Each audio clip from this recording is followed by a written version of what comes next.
Friends ನಮಸ್ತೆ, ನಾನು Mallikarjun. Welcome to ಸ್ಪರ್ಧಾ ಕರ್ನಾಟಕ ಅಕಾಡೆಮಿ ಯೂಟ್ಯೂಬ್ ಚಾನಲ್. ಸ್ನೇಹಿತರೆ, ಟಿ ಪರೀಕ್ಷೆ ಹತ್ತಿರ ಬರ್ತಾ ಇದೆ. ಟಿ ಪರೀಕ್ಷೆಗೆ ಈ ಮ್ಯಾಥ್ಸ್ ಪ್ರಶ್ನೆಗಳನ್ನು ಯಾವ ರೀತಿ ಕೇಳ್ತಾರೋ ನಾನು ಆನ್ಸರ್ ಮಾಡೋ ಸಿಂಪಲ್ ವಿಧಾನಗಳನ್ನು ಹೇಳ್ಕೊಡ್ತೀನಿ. ಸೊ ಹಾಗೆ ಸ್ನೇಹಿತರೆ, ಸ್ಪರ್ಧಾ ಕರ್ನಾಟಕ ಅಕಾಡೆಮಿ ಯೂಟ್ಯೂಬ್ ಚಾನಲ್ಗೆ ನೀವು ಸಬ್ಸ್ಕ್ರೈಬ್ ಆಗಿಲ್ಲ ಅಂದರೆ ಕೂಡಲೇ ಸಬ್ಸ್ಕ್ರೈಬ್ ಆಗಿ ಪಕ್ಕದಲ್ಲಿ ಬರೋ ಬೆಲ್ ಐಕನ್ ಪ್ರೆಸ್ ಮಾಡಿ ನೋಟಿಫೈ ಆಗಿರಿ. ಹಾಗೆ ನಾವಿಲ್ಲಿ ಯೂಟ್ಯೂಬ್ ಚಾನಲಲ್ಲಿ ಕೆಲವೊಂದು ಬೇರೆ ಎಕ್ಸಾಮ್ಸಲ್ಲಿ ಕೇಳಿರೋ ಪ್ರಶ್ನೆಗಳನ್ನು, ಮ್ಯಾಥ್ಸ್ ಪ್ರಶ್ನೆಗಳನ್ನು ಯಾವ ರೀತಿ ಬಿಡಿಸ್ಬೋದು ಅಂತ ಹೇಳ್ಕೊಡ್ತೀವಿ. ನಿಮಗೆ ಸಿಲೆಬಸ್ ವೈಸು, ಟಾಪಿಕ್ ವೈಸು ಬೇಕು ಅಂದರೆ Spardha Karnataka academy mobile app ಮೂಲಕ ಗೂಗಲ್ ಪ್ಲೇಸ್ಟೋರಲ್ಲಿ ಡೌನ್ಲೋಡ್ ಮಾಡ್ಕೊಂಡ್ರೆ ಈ ಟಿ ಪೇಪರ್ ಫಸ್ಟು, ಪೇಪರ್ ಸೆಕೆಂಡಿಗೆ ಸಂಬಂಧಪಟ್ಟಂಥ ಪ್ರತಿಯೊಂದು ಚಾಪ್ಟ್ರನ್ನು classes, chapter wise, syllabus wise ನಿಮಗೆ ಸಿಗುತ್ತೆ. ಹಾಗೆ ನಿಮ್ಮ ಸಿಬ್ಲಿಂಗ್ಸು ಅಥವಾ ನಿಮ್ಮ ಫ್ರೆಂಡ್ ಸರ್ಕಲಲ್ಲಿ ಯಾರಾದರೂ ಈ beat forester exam, land surveyor exam, VA exam, PDO ಎಕ್ಸಾಮಿಗೆ ಅಪ್ಲಿಕೇಶನ್ ಆಗ್ತಿರಿದ್ರೆ ಅವರೇನಾದರೂ ಆನ್ಲೈನ್ ಪ್ರಿಪ್ರೇಷನ್ ಮಾಡಬೇಕು ಅಥವಾ ಆಫ್ಲೈನ್ ಪ್ರಿಪ್ರೇಷನ್ ಮಾಡಬೇಕು ಅಂದರೆ ಸ್ಪರ್ಧಾ ಕರ್ನಾಟಕ ಅಕಾಡೆಮಿಯಲ್ಲಿ ಆಫ್ಲೈನ್ ಬ್ಯಾಚಸ್ ಇದೆ, ಹಾಗೆ ಆನ್ಲೈನ್ ಬ್ಯಾಚಸ್ಸು ಕೂಡ ಇದೆ. ನೀವು ಗೂಗಲ್ ಪ್ಲೇಸ್ಟೋರಲ್ಲಿ ಹೋಗಿ ಸ್ಪರ್ಧಾ ಕರ್ನಾಟಕ ಮೊಬೈಲ್ ಆ್ಯಪನ್ನು ಡೌನ್ಲೋಡ್ ಮಾಡ್ಕೊಂಡು ಇದರ ಉಪಯೋಗನ ಪಡ್ಕೋಬಹುದು. ಸೊ ಹೆಚ್ಚಿನ ಮಾಹಿತಿ ಬೇಕಂದರೆ ಇಲ್ಲಿ ಕಾಣಿಸ್ತಕ್ಕಂಥ ಮೊಬೈಲ್ ನಂಬರ್ 9071673831 or 32ಗೆ ಕರೆ ಮಾಡಿ ಹೆಚ್ಚಿನ ಮಾಹಿತಿಯನ್ನು ಪಡಿತಾ ಬನ್ನಿ ಅಂತ ಹೇಳ್ತಾ ಮೊದಲನೇ ಪ್ರಶ್ನೆ ಯಾವ ರೀತಿ ಇದೆ ನೋಡ್ತಾ ಹೋಗೋಣ. ಫಸ್ಟ್ ಕ್ವಶನ್ ಇಲ್ಲಿ, the volume of the largest right circular cone that can be cut out of a cube whose edge is 7 centimeter ಅಂತ ಕೊಟ್ಟಿದ್ದೇನೆ. ಸೊ ನೋಡ್ರಿ, ಪ್ರಶ್ನೆ ಕನ್ನಡದಲ್ಲಿ 7 ಸೆಂಟಿಮೀಟರ್ ಬಾಹುವಾಗಿರುವ ಘನದಿಂದ ರಚಿಸಬಹುದಾದ ನೇರ ವೃತ್ತಾಪಾದ ಶಂಕುವಿನ ಗರಿಷ್ಠ ಘನಫಲ ಎಷ್ಟಾಗಿರುತ್ತೆ ಅಂತ. So volume of the largest right circular cone that can be cut out of a cube whose edge is 7 centimetre ಅಂದರೆ ಕ್ಯೂಬ್ ಅಂದ ತಕ್ಷಣ, ಘನ ಅಂದ ತಕ್ಷಣ ನಮಗೆ ಗೊತ್ತಿದೆ ಆಲ್ ಎಡ್ಜಸ್ ಆರ್ ಈಕ್ವಲ್ ಅಂತ ಕರಿತೀವಿ. ಆಲ್ ಎಡ್ಜಸ್ ಆರ್ ಈಕ್ವಲ್, ಎಲ್ಲ ಬಾಹುಗಳ ಅಳತೆಗಳು ಸಮವಾಗಿದ್ದರೆ ನಾವು ಅದನ್ನ ಏನಂತ ಕರಿತೀವಿ? ಕ್ಯೂಬ್ ಅಂತ ಕರಿತೀವಿ, ಘನ ಅಂತ ಕರಿತೀವಿ. ಸೊ ಈ ಘನದಿಂದ ನಾವೇನು ಕಟ್ ಮಾಡಬೇಕು ಅಂದರೆ ಒಂದು ಕೋನನ್ನು ಕಟ್ ಮಾಡಬೇಕು, ಒಂದು ಶಂಕುವನ್ನು ಕಟ್ ಮಾಡಬೇಕು. ಸೊ ಈ ಶಂಕುವಿನ ಗರಿಷ್ಠ ಘನಫಲ ಎಷ್ಟಿರುತ್ತೆ ಅಂತ ಕೇಳಿದ್ದಾರೆ. ಈ ಶಂಕುವಿನ ಗರಿಷ್ಠ ಘನಫಲ ಎಷ್ಟು, ಮ್ಯಾಕ್ಸಿಮಮ್ ವಾಲ್ಯೂಮ್ ಎಷ್ಟಿರುತ್ತೆ ಅಂತ ಪ್ರಶ್ನೆ ಕೇಳಿದ್ದಾನೆ. ಸೊ ಹಾಗಾದ್ರೆ ಈ ಒಂದು ಇದರಿಂದ ನಾವು ಗರಿಷ್ಠ ಘನಫಲ ಯಾವ ರೀತಿ ಕಟ್ ಮಾಡ್ತೀವಿ ಅಂದರೆ, ಸೊ ಈ ರೀತಿ ಕಟ್ ಮಾಡಿದ್ದೆ ಆದರೆ ನೋಡ್ರಿ, ಸೊ ಈ ಒಂದು ಘನದ ಪ್ರತಿಯೊಂದು ಸೈಡ್ ಎಷ್ಟಿರುತ್ತಲ್ಲ ಅದು ಈ ಶಂಕುವಿನ ಪಾದದ ವ್ಯಾಸ ಆಗಿರುತ್ತೆ. ಪಾದದ ವ್ಯಾಸ ಅಂದರೆ ನೋಡ್ರಿ, ಪ್ರತಿಯೊಂದು ಎಡ್ಜ್ 7 ಸೆಂಟಿಮೀಟರ್ ಇದೆ ಅಂದರೆ ಈ ಶಂಕುವಿನ ಪಾದದ ವ್ಯಾಸ 7 ಸೆಂಟಿಮೀಟರ್ ಇರುತ್ತೆ. ವ್ಯಾಸ 7 ಸೆಂಟಿಮೀಟರ್ ಇರುತ್ತೆ ಅಂದರೆ ತ್ರಿಜ್ಯ ಇದ್ರೆ ಅರ್ಧದಷ್ಟು ಇರುತ್ತೆ. 7ರ ಅರ್ಧ ಅಂದರೆ 3.5 ಸೆಂಟಿಮೀಟರ್ ತ್ರಿಜ್ಯ ಇರುತ್ತೆ ಅಂತ ಬರಿತೀವಿ. ಸೊ ಆಮೇಲೆ ನೋಡ್ರಿ, ಇದು ಪ್ರತಿಯೊಂದು ಸೈಡ್ 7 ಸೆಂಟಿಮೀಟರ್ ಇದೆ ಅಂದರೆ ಈ ಶಂಕುವಿನ ಎತ್ತರ ಈ ಒಂದು ಘನದ ಪ್ರತಿಯೊಂದು ಸೈಡಿಗೆ ಸಮವಾಗಿರುತ್ತೆ. ಹಾಗಾಗಿ ನಾವೇನು ಬರಿತೀವಿ ಅಂದರೆ, so height of A cone, ಈ ಒಂದು ಶಂಕುವಿನ ಎತ್ತರ ಈ ಘನದ ಎತ್ತರಕ್ಕೆ ಸಮವಾಗಿರುತ್ತೆ. H=7 ಸೆಂಟಿಮೀಟರ್ ಅನ್ನೋದೇ ಹೈಟ್ ಆಗಿರುತ್ತೆ. ನೋಡ್ರಿ, ನಾವು ಈ ರೀತಿ ಕಟ್ ಮಾಡಿದಾಗ ಸೊ ಈ ಲೈನ್ ಎಷ್ಟಿರುತ್ತೆ, ಈ ಶಂಕುವಿನ ಎತ್ತರ ಕೂಡ ಅಷ್ಟೇ ಇರುತ್ತೆ. ಅಂದರೆ ಎಡ್ಜ್, ಪ್ರತಿಯೊಂದು ಎಡ್ಜ್ 7 ಸೆಂಟಿಮೀಟರ್ ಇದೆ ಅಂದರೆ ಆ ಶಂಕುವಿನ ಎತ್ತರ 7 ಸೆಂಟಿಮೀಟರ್ ಇರುತ್ತೆ. ಸೊ ಹಾಗಾದರೆ ಆ ವೃತ್ತಾಪಾದ ಶಂಕಾಕೃತಿಯ ಗರಿಷ್ಠ ಘನಫಲ, ಶಂಕುವಿನ ಘನಫಲ ಕಂಡುಹಿಡಿಯೋ ಫಾರ್ಮುಲಾ ನಿಮಗೆ ಗೊತ್ತಿರಬೇಕು. ವಾಲ್ಯೂಮ್ ಆಫ್ ಕ್ಯೂಬ್ ಅಂದರೆ 1/3πr² ಅಂತ ಬರಿತೀವಿ. ಶಂಕುವಿನ ಘನಫಲ ಕಂಡುಹಿಡಿಯೋ ಫಾರ್ಮುಲಾ ಗೊತ್ತಿದ್ರೆ ಮಾತ್ರ ನೀವು ಈ ಪ್ರಶ್ನೆಗೆ ಆನ್ಸರ್ ಮಾಡ್ಲಿಕ್ಕೆ ಬರುತ್ತೆ. ವಾಲ್ಯೂಮ್ ಆಫ್ ಕ್ಯೂಬ್ ಅಂದರೆ 1/3πr² ಅಂತ ಬರಿತೀವಿ. ಸೊ ಇಲ್ಲಿ 1/3 ಬರೆಯೋಣ. ಪೈನ ಬೆಲೆ 22/7 ಇದೆ, 22/7 ಬರೀತೇನೆ. ಸೊ ಆರ್ ಅಂದರೆ ರೇಡಿಯಸ್ಸು 3.5 ಇದೆ, 3.5ನ 2 ಟೈಮ್ಸ್ ಬರಿತೀನಿ. ಸೊ ಇಂಟು ಹೆಚ್ ಅಂದರೆ ಈ ಶಂಕುವಿನ ಎತ್ತರ 7 ಸೆಂಟಿಮೀಟರ್ ಇದೆ, 7 ಬರಿತೀನಿ. ಕೆಳಗಿರೋ 7 ಮೇಲಿರೋ 7 ಕ್ಯಾನ್ಸಲ್ ಆಗುತ್ತೆ, 7 ಕ್ಯಾನ್ಸಲ್ ಆಗುತ್ತೆ. ನಮಗೆ ಉಳಿಯೋದಲ್ಲಿ 22 ಇಂಟು 1 22 ಬರುತ್ತೆ. ಇದು 3.5 ಇಂಟು 3.5 ಮಲ್ಟಿಪ್ಲೈ ಮಾಡಿರಿ 12.25 ಬರುತ್ತೆ. ಕೆಳಗಡೆ 3 ಇದೆ. ಸೊ ಮೇಲೆ ಅವೆರಡು ಮಲ್ಟಿಪ್ಲೈ ಮಾಡಿದಾಗ ಎಷ್ಟು ಬರುತ್ತೆ ನೋಡ್ರಿ, 22 ಇಲ್ಲೇ 110 carry 11, 22 into 2 44, 11 55 carry 5, 22ರಲ್ಲಿ 44 5 49 carry 4, 22 1 22 plus 4 26 ಆಗುತ್ತೆ. ಬಲಗಡೆಯಿಂದ 2 ಡಿಜಿಟ್ ಆಮೇಲೆ ಪಾಯಿಂಟ್ ಬರ್ಕೊಳ್ರಿ. ಕೆಳಗಡೆ 3 ಇದೆ, 3ರಿಂದ ಡಿವೈಡ್ ಮಾಡಿರಿ, 3 8 24 2 ಉಳಿಯುತ್ತೆ. ಸೊ 29 ಆಯ್ತು, 3 9 27 2 ಉಳಿಯುತ್ತೆ, 3 8 24. ಸೊ ನೆಕ್ಸ್ಟ್ ಇನ್ನು 1 ಉಳಿಯುತ್ತೆ. ನಿಯಮಿತ 3 3 9 ಅಂದರೆ 89.83 ಬರುತ್ತೆ. ಸೊ 89.83 ಘನ ಸೆಂಟಿಮೀಟ್ರ್ ಅಂತ ಬರಿತೀವಿ. ಘನಫಲವನ್ನು ಯಾವಾಗಲೂ ಘನಮಾನಗಳಲ್ಲಿ ಬರಿಬೇಕು. ಇಂಗ್ಲೀಷಲ್ಲಿ ಕ್ಯೂಬಿಕ್ ಸೆಂಟಿಮೀಟ್ರ್ ಅಂತ ಬರಿತೀವಿ, ಅಥವಾ ಸೆಂಟಿಮೀಟ್ರ್ ಕ್ಯೂಬ್ ಅಂತ ಇರುತ್ತೆ, ಕ್ಯೂಬಿಕ್ ಸೆಂಟಿಮೀಟ್ರ್ ಅಂತಲೇ ಇರುತ್ತೆ. ಕನ್ನಡದಲ್ಲಿ ಘನ ಸೆಂಟಿಮೀಟ್ರ್. ಯಾವಾಗಲೂ ಘನಫಲವನ್ನು ಘನಮಾನಗಳಲ್ಲಿ ಬರಿಬೇಕು, ಕ್ಯೂಬಿಕ್ ಯೂನಿಟ್ಸಲ್ಲಿ ಬರಿಬೇಕು. ಇವೆಲ್ಲ ಸೆಂಟಿಮೀಟ್ರಲ್ಲಿರೋದ್ರಿಂದ 89.83 ಕ್ಯೂಬಿಕ್ ಸೆಂಟಿಮೀಟ್ರ್ ಘನ ಸೆಂಟಿಮೀಟ್ರ್ ಆಗಿರುತ್ತೆ. ಸೊ ಇಲ್ಲಿ 89.83 ಅಂತ ಒಂದು ಆಪ್ಷನಲ್ಲಿದೆ, ಇಲ್ಲೂ ಕೂಡ ಸೇಮ್ ನಂಬರ್ ಇದೆ. ಇದು ಸ್ಕ್ವೇರ್ ಸೆಂಟಿಮೀಟ್ರ್ ಅಂದರೆ ಚದರ ಸೆಂಟಿಮೀಟ್ರ್ ಅಂತ ಆಗುತ್ತೆ. ಇದು ಕ್ಯೂಬಿಕ್ ಸೆಂಟಿಮೀಟ್ರ್ ಅಲ್ಲ, ಹಾಗಾಗಿ third option correct, fourth option correct, third option wrong ಆಗುತ್ತೆ. ಇದು ಫಸ್ಟ್ ಆಪ್ಷನ್ ಬರೀ ಸೆಂಟಿಮೀಟ್ರಲ್ಲಿದೆ, ಘನಫಲವನ್ನು ಬರೀ ಸೆಂಟಿಮೀಟ್ರಲ್ಲಿ ಬರೆಯಲ್ಲ, ಹಾಗಾಗಿ ರಾಂಗ್ ಆಗುತ್ತೆ. ನೋಡಿರಿ, ಯಾವಾಗಲೂ ಘನಫಲ ವಾಲ್ಯೂಮನ್ನು ಕ್ಯೂಬಿಕ್ ಸೆಂಟಿಮೀಟ್ರ್ ಘನ ಸೆಂಟಿಮೀಟ್ರಲ್ಲಿ ಬರಿಬೇಕು. ಕ್ಯೂಬಿಕ್ ಸೆಂಟಿಮೀಟ್ರ್ ಅಂತ ಫೋರ್ತ್ ಆಪ್ಷನಲ್ಲಿ ಇರೋದ್ರಿಂದ ಇದು ಸರಿಯಾದ ಉತ್ತರ ಆಗಿರುತ್ತೆ. ಗೊತ್ತಾಯ್ತಾ? ಸೊ ಈ ಪ್ರಶ್ನೆಗೆ ಆನ್ಸರ್ ಮಾಡೋ ವಿಧಾನ ಇವು ಪ್ರೀವಿಯಸ್ ಎಕ್ಸಾಮಲ್ಲಿ ಕೇಳಿರೋ ಪ್ರಶ್ನೆಗಳಾಗಿರೋದ್ರಿಂದ ನೆಕ್ಸ್ಟ್ ಮುಂದಿನ ಪ್ರಶ್ನೆ ಬರೋಣ ಏನಿದೆ ಅಂತ.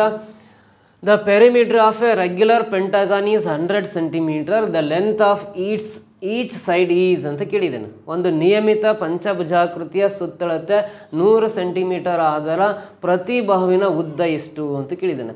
ಇಲ್ಲಿ ನಿಯಮಿತ ಅಂತ ಪದ ಇದೆ, ಇಲ್ಲಿ ಇಂಗ್ಲೀಷಲ್ಲಿ ರೆಗ್ಯುಲರ್ ಪೆಂಟಗಾನ್ ನಿಯಮಿತ ಪದ ಬಳಕೆ ಮಾಡಿದ್ದಾನೆ ಅಂದರೆ ಸೊ ಆ ಒಂದು ಪಂಚಭುಜಾಕೃತಿಯ ಎಲ್ಲ ಬಾಹುಗಳ ಅಳತೆ ಸಮವಾಗಿದೆ ಅಂತ. ಆ ಪಂಚಭುಜಾಕೃತಿಯ ಎಲ್ಲ ಬಾಹುಗಳ ಅಳತೆ ಸಮವಾಗಿದ್ರೆ ಅದನ್ನ ನಿಯಮಿತ ಪಂಚಭುಜಾಕೃತಿ ಅಂತ ಕರಿತೀವಿ.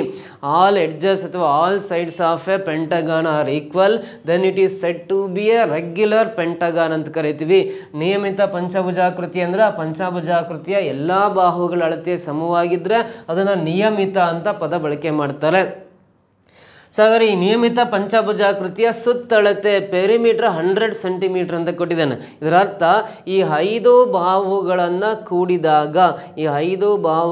ಕೂಡಿದಾಗ ಬರ್ತಕ್ಕಂಥದ್ದನ್ನ ನಾವು ಪೆರಿಮೀಟರ್ ಅಂತ ಕರಿತೀವಿ, ಸುತ್ತಳತೆ ಅಂತ ಕರಿತೀವಿ.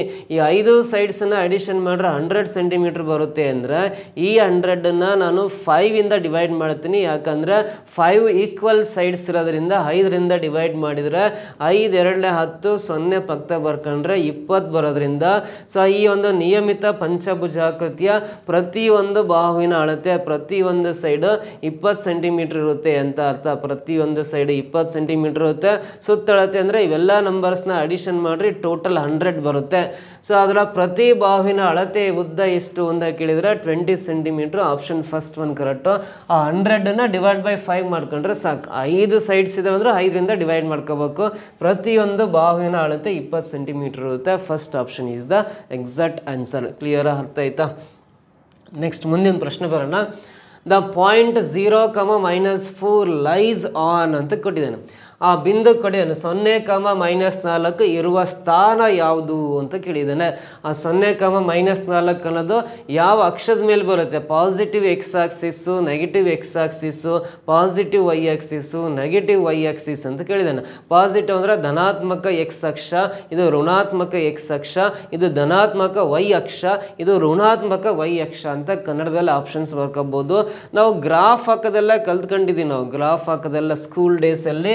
ಸೊ ಇದನ್ನು ನಾವು ಎಕ್ಸ್ ಅಂತ ಬರಿತಾ ಇದ್ವಿ, ಇದನ್ನು ಎಕ್ಸ್ ಡ್ಯಾಶ್ ಅಂತ ಬರಿತಾ ಇದ್ವಿ. ಇಲ್ಲಿ ಮಧ್ಯದಲ್ಲಿ ಆರಿಜಿನ್ ಓ ಬರಿತೀನಿ, ಇದನ್ನು ವೈ ಬರ್ಕೊಂಡು ಇದನ್ನು ವೈ ಡ್ಯಾಶ್ ಬರಿತಾ ಇದೀವಿ ಅಂದ್ರೆ ಸೊ ಈ ಆರಿಜಿನ್ ಮೂಲ ಬಿಂದುವಿನಿಂದ ಬಲಗಡೆ ಬರ್ತಕ್ಕಂಥ ಇವು ಧನಾತ್ಮಕ ಎಕ್ಸ್ನ ಬೆಲೆಗಳು ಅಂತ ಕರಿತೀವಿ.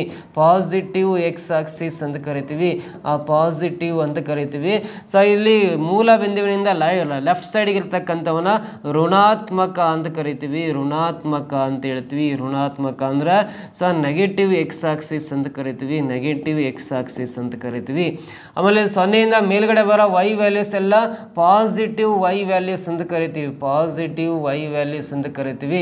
ಸೊ ನೆಕ್ಸ್ಟ್ ಕೆಳಗಡೆ ಬರ್ತಕ್ಕಂಥವನ್ನ ನೆಗೆಟಿವ್ ವೈ ವ್ಯಾಲ್ಯೂಸ್ ಅಂತ ಬರಿತೀವಿ, ಋಣಾತ್ಮಕ ವೈನ ವ್ಯಾಲ್ಯೂಸ್ ಅಂತ ಬರಿತೀವಿ.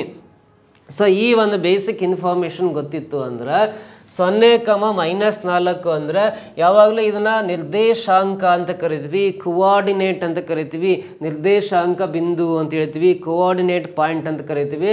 0, -4 ಅಂದರೆ ಇದು ಎಕ್ಸ್, ಇದು ವೈ, ಎಕ್ಸ್ನ value 0, Y value -4. So X 0 ಬರ್ತಕ್ಕಂಥದ್ದು ಇದು ಎಕ್ಸ್ 0 ಅಂದರೆ ಮಧ್ಯದಲ್ಲೇ 0 ಬರುತ್ತೆ. ವೈ ವ್ಯಾಲ್ಯೂ -4 ಇದೆ ಅಂದರೆ ವೈ ವ್ಯಾಲ್ಯೂ -4 ಬರ್ತಾ ಇದೆ ಅಂದರೆ ಸೊ ವೈನ ವ್ಯಾಲ್ಯೂ ನೆಗೆಟಿವ್ ಬರೋದು ಕೆಳಗಡೆ, ಋಣಾತ್ಮಕ ಬರೋದು ಕೆಳಗಡೆ ಬರೋದ್ರಿಂದ ಸೊ ಇದು 0 -4 ಅಂದರೆ ಇಲ್ಲಿ 1 2 3 4 ಇಲ್ಲಿ -4 ಇರುತ್ತೆ, ಇದು -3 ಇದು -2 ಇದು -1 ಬರಿತೀವಲ್ಲ. ಎಕ್ಸ್ ಆಕ್ಸಿಸ್ 0 ವೈ ವ್ಯಾಲ್ಯೂ -4 ಅಂದರೆ ಇಲ್ಲಿ ಬರುತ್ತೆ ಆ ಬಿಂದು 0, -4 ಅಂತ ಇಲ್ಲಿ ಗುರ್ತು ಮಾಡ್ತೀವಿ. ಸೊ ಇದು 0, -4 ಇದು ಎಲ್ಲಿದೆ ಅಂದರೆ ವೈ ಆಕ್ಸಿಸ್ ಮೇಲಿದೆ, ವೈ ಅಕ್ಷದ ಮೇಲಿದೆ, ಅದು ನೆಗೆಟಿವ್ ವೈ ಆಕ್ಸಿಸ್ ಮೇಲಿದೆ, ಋಣಾತ್ಮಕ ವೈ ಅಕ್ಷದ ಮೇಲೆ ಆ ಬಿಂದು ಬರುತ್ತೆ.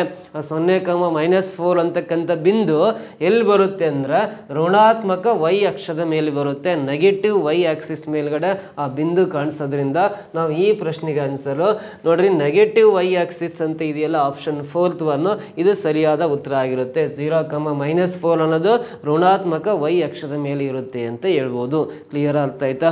ಸೊ ನೆಕ್ಸ್ಟ್ ಪ್ರಶ್ನೆ 4ನೇದು, the slope of line joining 0, 0 and √3, 3 0, 0 ಮತ್ತು √3, 3 ಬಿಂದುಗಳನ್ನು ಸೇರಿಸುವ ರೇಖೆಯ ಇಳಿಜಾರು ಅಂತ ಕೇಳಿದ್ದಾನೆ. ಸ್ಲೋಪ್ ಅಂತ ಕರಿತೀವಿ ಇಂಗ್ಲೀಷಲ್ಲಿ, ಕನ್ನಡದಲ್ಲಿ ನಾವು ಇಳಿಜಾರು ಅಂತ ಹೇಳ್ತೀವಿ. ಸೊ ಯಾವುದೇ ಎರಡು ಕೋಆರ್ಡಿನೇಟ್ಸ್ ಪಾಯಿಂಟ್ ಕೊಟ್ಟರೆ, ಒಂದು ಸರಳ ರೇಖೆಯ ಎರಡು ಬಿಂದುಗಳನ್ನು ಕೊಟ್ಟರೆ, ಸೊ ಎರಡು ಕೋಆರ್ಡಿನೇಟ್ಸ್ ಪಾಯಿಂಟ್ಸ್ ಅಂತ ಕರಿತೀವಿ, ಎರಡು ನಿರ್ದೇಶಾಂಕ ಬಿಂದುಗಳನ್ನು ಕೊಟ್ಟಾಗ ಸ್ಲೋಪ್ ಅಂತ ಇಂಗ್ಲೀಷಲ್ಲಿ ಕರಿತೀವಿ. ಕನ್ನಡದಲ್ಲಿ ಇಳಿಜಾರು ಕಂಡುಹಿಡಲಿಕ್ಕೆ ಒಂದು ಫಾರ್ಮುಲಾ ಇದು simple, y2 - y1 / x2 - x1 ಅಂತ ಹಾಕೊಂಡು ಸಿಂಪ್ಲಿಫೈ ಮಾಡ್ತೀವಿ. ಸೊ ಇಲ್ಲಿ ಕೊಟ್ಟಿರೋ ಪಾಯಿಂಟ್ಸ್ 0, 0 ಇದೆಯಲ್ಲ ಇದನ್ನ x1 y1 ಅಂತ ತಗೋಬೇಕು, √3, 3 ಇದೆಯಲ್ಲ ಇದನ್ನ x2 y2 ಅಂತ ತಗೊಂಡು ಅವೆಲ್ಲ ವ್ಯಾಲ್ಯೂಸ್ನ ಇಲ್ಲಿ ಹಾಕೊಂಡು ಸಿಂಪ್ಲಿಫೈ ಮಾಡಿದ್ದೆ ಆದರೆ ನಮಗೆ ಸ್ಲೋಪ್ ಎಷ್ಟು ಅಂತ ಕಂಡುಹಿಡಿಬೋದು. y2 ಅಂದರೆ ಇಲ್ಲಿ ನೋಡ್ರಿ 3 ಇದೆ, y2 ಪ್ಲೇಸಲ್ಲಿ 3 ಬರಿಬೇಕು, -y1 ಅಂದರೆ ಇಲ್ಲಿ 0 ಇದೆ, 0 ಬರಿಬೇಕು, ಡಿವೈಡ್ ಬೈ ಕೆಳಗಡೆ x2 ಅಂದರೆ √3 ಇದೆ, √3 ಬರಿಬೇಕು, x2 ಅಂದರೆ -x1 ಅಂದರೆ 0 ಇದೆ, 0 ಬರಿಬೇಕು, 3 - 0 ಅಂದರೆ 3 ಡಿವೈಡ್ ಬೈ √3 - 0 ಅಂದರೆ √3. ಸೊ ಇವಾಗ ನೋಡ್ರಿ ಸಿಂಪ್ಲಿಫೈ ಮಾಡ್ಬೇಕು. ಈ ಥರ 3/√3 ಆಪ್ಷನಲ್ಲಿ ಇಲ್ಲ ಅಂದರೆ ನಾವು ಕಂಡಿರೋದೇನು ರಾಂಗ್ ಅಂತ ಅನ್ಕೋಬೇಡ್ರಿ. ಆ ಮೇಲಿರೋ 3ನ ನಾವು √3 × √3 ಅಂತ 2 ಸಲ ಬರಿಬೋದು. ಯಾಕೆ ಈ ರೀತಿ ಬರಿಬೋದು ಅಂದರೆ √3 × √3ನ ಮಲ್ಟಿಪ್ಲೈ ಮಾಡಿದ್ರೆ √3 ಹೋಲ್ ಸ್ಕ್ವೇರ್ ಆಗಿ ಸ್ಕ್ವೇರ್ ರೂಟ್ ಕ್ಯಾನ್ಸಲ್ ಆಗಿ 3 ಮಾತ್ರ ಉಳಿಯುತ್ತೆ. ಸೊ ಹಾಗಾಗಿ 3ನ √3 × √3 ಬರ್ಕೋಬೋದು, ಡಿವೈಡ್ ಬೈ ಕೆಳಗಡೆ √3 ಇದೆ.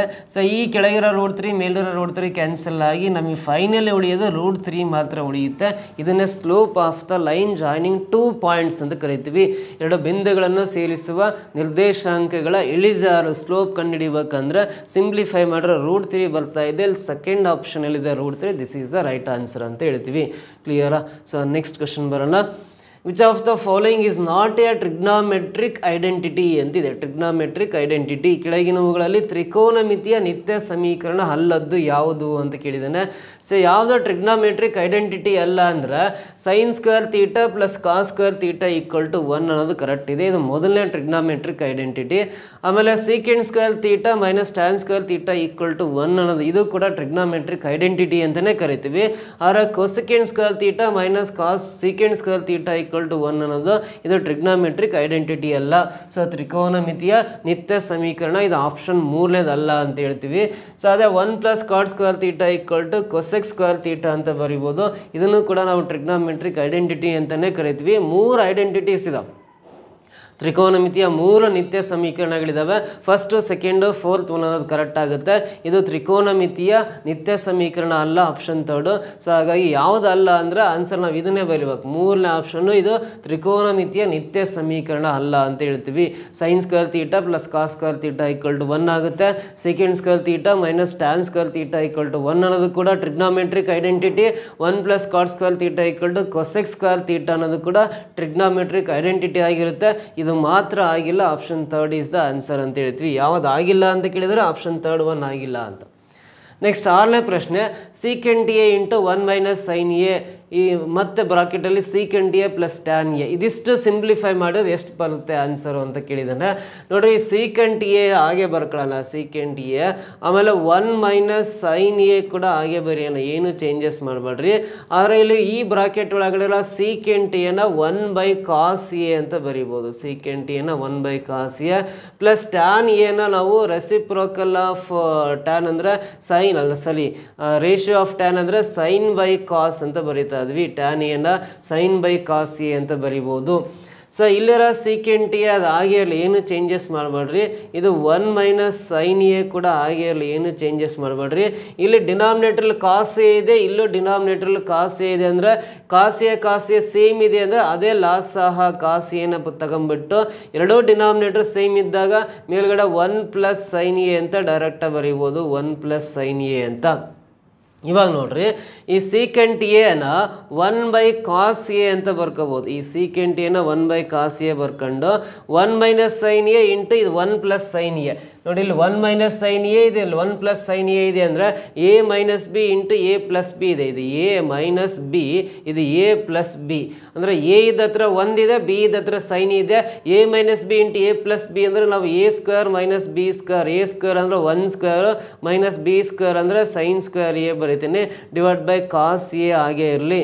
ಸೊ ಇವಾಗ 1 ಸ್ಕ್ವೇರ್ ಅಂದರೆ 1 ಆಗುತ್ತೆ, 1ರಿಂದ ಇದನ್ನೆಲ್ಲ ಮಲ್ಟಿಪ್ಲೈ ಮಾಡ್ರೆ ಅದೇ ಇರುತ್ತೆ, 1 ಮೈನಸ್ ಸೈನ್ ಸ್ಕ್ವೇರ್ ಎ ಆಗುತ್ತೆ. ಕೆಳಗಡೆ cos A into cos A ಅಂದರೆ ಕಾಸ್ ಸ್ಕ್ವೇರ್ ಎ ಬರಿತೀವಿ.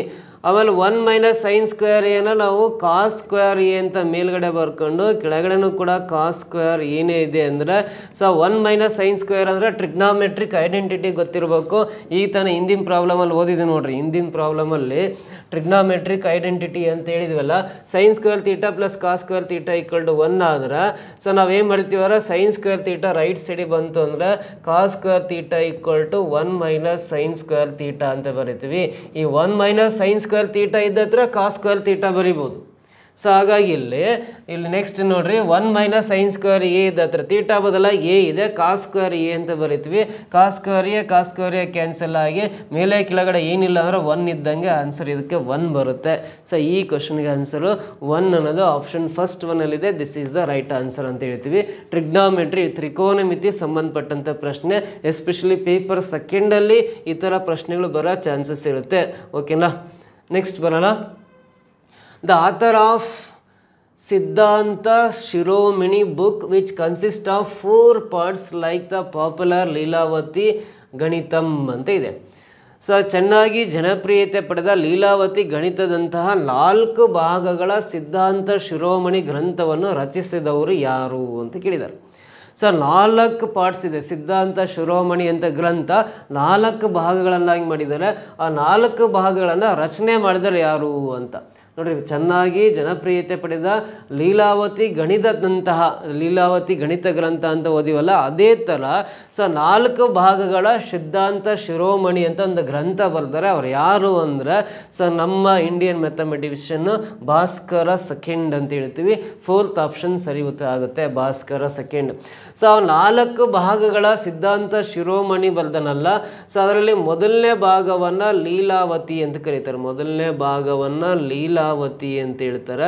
ಸೊ ನೆಕ್ಸ್ಟು 2ನೇ ಭಾಗವನ್ನು ಬೀಜಗಣಿತ ಅಂತ ಬರೀತಾರೆ, ಬೀಜಗಣಿತ ಅಂತ ಹೇಳ್ತಾರೆ, 2ನೇ ಭಾಗವನ್ನು ಬೀಜಗಣಿತ ಅಂತ. 3ನೇ ಭಾಗವನ್ನು ಗ್ರಹ ಗಣಿತ ಅಂತ ಹೇಳ್ತಾರೆ. ಸೊ 3ನೇ ಭಾಗವನ್ನು ಗ್ರಹ ಗಣಿತ ಅಂತ ಬರೀತಾರೆ. ಸೊ ನೆಕ್ಸ್ಟ್ 4ನೇ ಭಾಗವನ್ನು ಗೋಳಾಧ್ಯಾಯ ಅಂತ ಬರೀತಾರೆ, ಗೋಳಾಧ್ಯಾಯ ಅಂತ ಬರೀತಾರೆ. ಸೊ ಇವು 4 ಭಾಗಗಳ ಸಿದ್ಧಾಂತ ಶಿರೋಮಣಿ ಗ್ರಂಥವನ್ನು ರಚಿಸಿದವರು ಯಾರು ಅಂದರೆ ಭಾಸ್ಕರ ಸೆಕೆಂಡ್ ಅಂತ ಹೇಳ್ತೀವಿ. ಆ 4 ಭಾಗಗಳ ಹೆಸರು ಬರ್ದೇನೆ, ಫಸ್ಟ್ ಒನ್ನು ಲೀಲಾವತಿ ಅಂತ, ಸೆಕೆಂಡ್ ಒನ್ನು ಬೀಜ ಗಣಿತ ಅಂತ, ಥರ್ಡ್ ಒನ್ನು ಗ್ರಹ ಗಣಿತ ಅಂತ ಕರೀತಾರೆ, 4th ಒನ್ನು ಗೋಳಾಧ್ಯಾಯ ಅಂತ. ಈ 4 ಭಾಗಗಳ ಸಿದ್ಧಾಂತ ಶಿರೋಮಣಿಯನ್ನು ರಚನೆ ಮಾಡಿದರೆ ಯಾರು ಅಂದರೆ ಭಾಸ್ಕರ ಸೆಕೆಂಡ್ ಅಂತ ಹೇಳ್ತೀವಿ. This is the right answer ಅಂತ ಹೇಳ್ಬೋದು. ಓಕೆನಾ, ನೆಕ್ಸ್ಟ್ ಬರೋಣ. Sum of the place values of 6 in the number 67,426 ಇದೆ. 67,426 ಇದೆಯಲ್ಲ, ಇದರಲ್ಲಿ 6ರ ಸ್ಥಾನ ಬೆಲೆಗಳ ಮೊತ್ತ ಕಂಡುಹಿಡಿಬೇಕು. ಸೊ 6ರ ಸ್ಥಾನ ಬೆಲೆಗಳ ಮೊತ್ತ ಬೇಕು ಅಂದರೆ ವೆರಿ ಸಿಂಪಲ್ಲು, ಈ 6ನ ಸಂಖ್ಯೆ ಬಿಟ್ಟು ಬೇರೆ ಅಂಕಿಗಳ ಪ್ಲೇಸಲ್ಲೆಲ್ಲ 0 ಹಾಕಂತ ಹೋದರೆ, ಸೊ ನೋಡಲಿ ಈ 3 ಅಂಕಿಗಳ ಪ್ಲೇಸಲ್ಲಿ 0 ಹಾಕಿದರೆ 60,006 ಅನ್ನೋದು 6ರ ಸ್ಥಾನ ಬೆಲೆಗಳ ಮೊತ್ತ ಆಗುತ್ತೆ. 60,006 ಅನ್ನೋದು ಥರ್ಡ್ ಆಪ್ಷನಲ್ಲಿ ಇದೆಯಲ್ಲ, this is the right answer ಅಂತ ಹೇಳ್ತೀವಿ. ಗೊತ್ತಾಯ್ತಾ ಸ್ಥಾನ ಬೆಲೆಗಳ ಮೊತ್ತ ಕಂಡುಹಿಡಿಯೋದು. ನೆಕ್ಸ್ಟ್ LCM ಅಂತ ಕೇಳಿದ್ದಾನೆ. ಇಲ್ಲಿ 2 ಫ್ಯಾಕ್ಟರ್ಸ್ ಕೊಟ್ಟಿದ್ದಾನೆ, ಇವುಗಳ ಲಾಸ್ ಸಹ ಎಷ್ಟು ಅಂತ 2 × 2 × 3 ಅಂತ ಒಂದಿಷ್ಟು ಫ್ಯಾಕ್ಟರ್ಸ್ ಕೊಟ್ಟು 2 × 3 × 3 ಅಂತ ಮತ್ತೊಂದು ಟೈಪ್ ಫ್ಯಾಕ್ಟರ್ಸ್ ಕೊಟ್ಟು ಸೊ ಇವುಗಳ ಲಾಸ್ ಸಹ LCM ಕಂಡುಹಿಡಿರಿ ಅಂತ ಕೇಳಿದಾಗ, ಸೊ ನೋಡ್ರಿ ಎರಡರಲ್ಲೂ ಕಾಮನ್ ಆಗಿ ಇದರಲ್ಲೂ 2 ಇದೆ, ಇದರಲ್ಲೂ 2 ಇದೆ ಅಂದರೆ 2 ಬರ್ಕೊಳ್ಳೋಣ. ಎರಡರಲ್ಲೂ ಕಾಮನ್ 2 ಇದೆ ಅಂದರೆ 2 ಬರೆಯೋಣ. ಸೊ ನೆಕ್ಸ್ಟ್ ಇದರಲ್ಲೂ 3 ಇದೆ, ಇದರಲ್ಲೂ 3 ಇದೆ ಅಂದರೆ ಎರಡರಲ್ಲೂ ಕಾಮನ್ ಇರೋ ನಂಬರ್ಸ್ ಮಾತ್ರ ಬರೆಯೋಣ. 2 ಎರಡರಲ್ಲೂ ಇದೆ, 3 ಎರಡರಲ್ಲೂ ಇದೆ. ಮತ್ತು ಇನ್ಯಾವ ಕಾಮನ್ ಇದಾವೆ ಅಂದರೆ ಯಾವ ಕಾಮನ್ ಇಲ್ಲ. ಕಾಮನ್ ಇರೋ ಫಸ್ಟ್ ಬರ್ಕೊಂಡು ಮೊದಲನೇದ್ರಲ್ಲಿ ಉಳಿದಿರೋದು 2 ಇದೆಯಲ್ಲ × 2 ಬರ್ಕೋಬೇಕು. ಎರಡನೇದ್ರಲ್ಲಿ ಉಳಿದಿರೋದು ಮತ್ತೆ 3 ಇದೆಯಲ್ಲ × 3 ಬರ್ಕೊಂಡು ಮಲ್ಟಿಪ್ಲೈ ಮಾಡಿದ್ರೆ ನಮಗೆ ಏನು ಸಿಗುತ್ತೆ ಅಂದರೆ ಲಾಸ್ ಸಹ ಸಿಗುತ್ತೆ. 2 ಮೂಲೆ 6, 6 2 12, 12 ಮೂಲೆ 36 ಬರುತ್ತೆ. ಇವುಗಳ ಲಾಸ್ ಸಹ ಅಂದರೆ 36. 36 ಅನ್ನೋದು ಮೊದಲನೇ ಆಪ್ಷನಲ್ಲಿದೆ. This is the right answer ಅಂತ ಹೇಳ್ತೀವಿ. ಕ್ಲಿಯರಾ? ನೆಕ್ಸ್ಟ್ ಮುಂದಿನ ಪ್ರಶ್ನೆ ಬರೋಣ. A motorbike travels 220 km with 5 liters of petrol. Then the distance it covers with 3.5 liters of petrol in kilometer ಅಂತ ಕೊಟ್ಟಿದ್ದಾನೆ. ಸೊ ಒಂದು ಮೋಟ್ರ್ ಬೈಕು 5 ಲೀಟ್ರ್ ಪೆಟ್ರೋಲಿಂದ 220 ಕಿಲೋಮೀಟ್ರ್ ಪ್ರಯಾಣಿಸಿದೆ. 3.5 ಲೀಟ್ರ್ ಪೆಟ್ರೋಲ್ನಿಂದ ಎಷ್ಟು ದೂರ ಪ್ರಯಾಣಿಸುತ್ತದೆ ಅಂತ ಕೇಳಿದ್ದಾನೆ. ವೆರಿ ಸಿಂಪಲ್ ಕ್ವಶನ್ ನೋಡ್ರಿ. 5 ಲೀಟ್ರ್ ಪೆಟ್ರೋಲ್ ಹಾಕಿದ್ರೆ ಒಂದು ಮೋಟ್ರ್ ಬೈಕ್ 220 ಕಿಲೋಮೀಟ್ರ್ ದೂರ ಹೋಗುತ್ತೆ ಅಂತ. 5 ಲೀಟ್ರ್ 220 ಕಿಲೋಮೀಟ್ರ್ ದೂರ ಹೋಗುತ್ತೆ ಅಂದಮೇಲೆ 3.5 ಕಿಲೋಮೀಟ್ರ್ ಎಷ್ಟು ದೂರ ಹೋಗುತ್ತೆ ಅಂತ ಕಂಡುಹಿಡಿಬೇಕು. 5 ಲೀಟ್ರಿಗೆ 220 ಕಿಲೋಮೀಟ್ರ್ ದೂರ ಹೋಗುತ್ತೆ ಅಂದಮೇಲೆ 3.5 ಲೀಟ್ರ್ ಎಷ್ಟು ದೂರ ಹೋಗುತ್ತೆ ಅಂತ ಕ್ಯಾಲ್ಕುಲೇಟ್ ಮಾಡಬೇಕು. ಸೊ ಇವಾಗ 5 4 20 2 ಉಳಿಯುತ್ತೆ, 5 4 20. 5ರಿಂದ 220 ಡಿವೈಡ್ ಮಾಡಿದ್ರೆ 44 ಬರುತ್ತೆ. 44 × 35 ಗುಣಾಕಾರ ಮಾಡಿರಿ. 35 4 140 ಕ್ಯಾರಿ 14.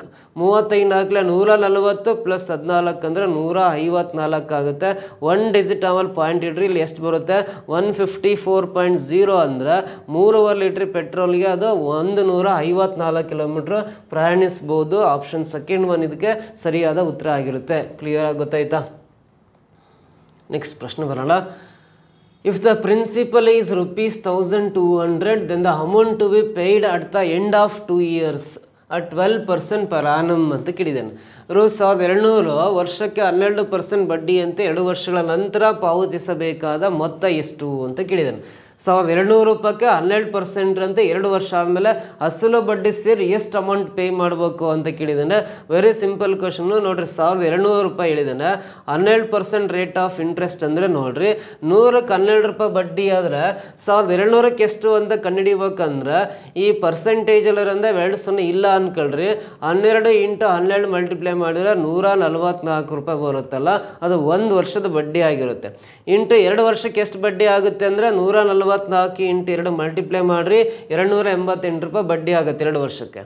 ಸೊ ಹಾಗಾದರೆ 1,200 ರೂಪಾಯಿಗೆ 200 ರೂಪಾಯಿ ಅಸಲು ಪ್ಲಸ್ 2 ವರ್ಷಕ್ಕೆ ಬರೋ ಬಡ್ಡಿ 288ನ್ನ ಕೂಡಿದಾಗ 1,488 ಅನ್ನೋದು 2 ವರ್ಷ ಆದಮೇಲೆ ಒಟ್ಟು ಮೊತ್ತ ಆಗಿರುತ್ತೆ. ಅಸಲು ಬಡ್ಡಿ ಸೇರಿ 1,488 ಬರುತ್ತೆ. 4th ಆಪ್ಷನಲ್ಲಿದೆ. This is the right answer ಅಂತ ಹೇಳ್ತೀವಿ. ನೋಡ್ರಿ ಈ ಥರ ಪ್ರಶ್ನೆಗಳು ಈ TET ಎಕ್ಸಾಮ್ ಎಸ್ಪೆಷಲಿ ಪೇಪರ್ ಫಸ್ಟಲ್ಲಿ ಕೆಲವೊಂದು, ಪೇಪರ್ ಸೆಕೆಂಡಲ್ಲೂ ಕೂಡ ಕೆಲವೊಂದು ಪ್ರಶ್ನೆಗಳು ಕೇಳೋ ಚಾನ್ಸಸ್ ಇರುತ್ತೆ. ಸೊ ಈ ವಿಡಿಯೋ ನಿಮಗೆ ಇಷ್ಟ ಆಗಿದೆ ಒಂದು ಲೈಕ್ ಮಾಡಿ, ಕಮೆಂಟ್ ಮಾಡಿ, ನೆಕ್ಸ್ಟ್ ನಿಮ್ಮ ಫ್ರೆಂಡ್ಸ್ ಗ್ರೂಪಿಗೆಲ್ಲ ಶೇರ್ ಮಾಡ್ತಾ ಬನ್ನಿ ಅಂತ ಹೇಳ್ತಾ ನೆಕ್ಸ್ಟ್ ವಿಡಿಯೋದಲ್ಲಿ ಮತ್ತೆ ಬೇರೆ ಬೇರೆ ಪ್ರಶ್ನೆಗಳೊಂದಿಗೆ ನಿಮ್ಮ ಮುಂದೆ ಬರ್ತೀನಿ. Thank you so much.